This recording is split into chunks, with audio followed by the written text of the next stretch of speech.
বটা চৰাই ডিম কেনেকৈ পেকেজিং কৰি চাওক এইবোৰ এইটো কাৰ্টনত আছে ৰাছিয়া এইবোৰ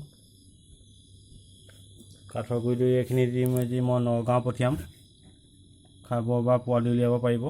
কাৰোবাক লাগিলে দূৰ দূৰণিলে লাগিলে 400 500 1000 ডিম কণ্টেক্ট কৰিব মোৰ লগত এইবোৰ ডিম আপুনি চাওক মই তলত কাঠৰ গুৰি দি পেকিং কৰিছোঁ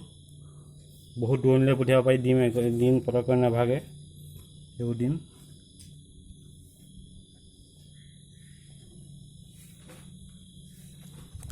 30টা বেমাৰৰ ঔষধি গুণ থকা বৰ্তমান বটা চৰাই কণী অসমত যথেষ্ট চাহিদা বৃদ্ধি পাইছে অসমত এদিনত 3 কোটি ডিম লাগে এদিনত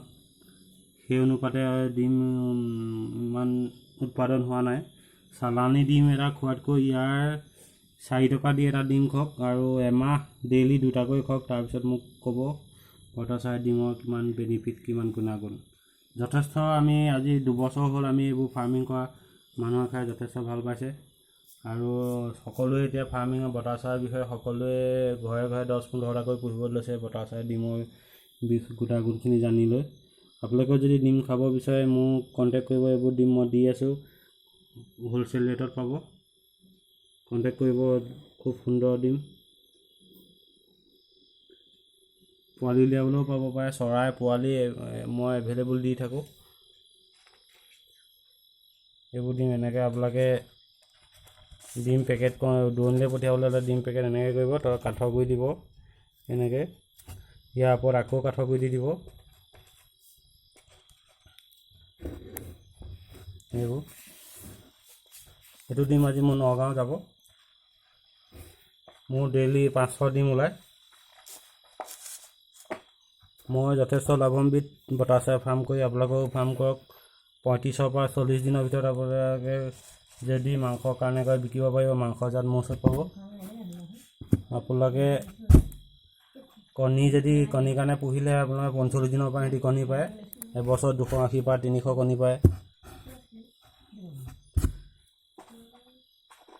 ইয়াত এনেকৈ ডিম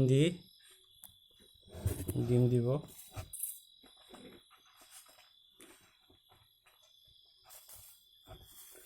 এই ডিমটো যথেষ্ট হাৰ্ড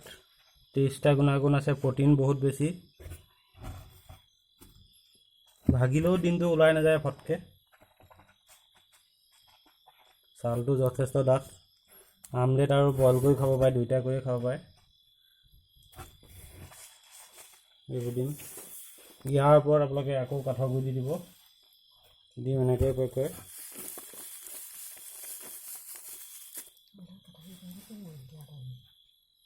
এইবোৰ কাঠৰ গুৰি এনেকৈ ঢাকি দিব আকৌ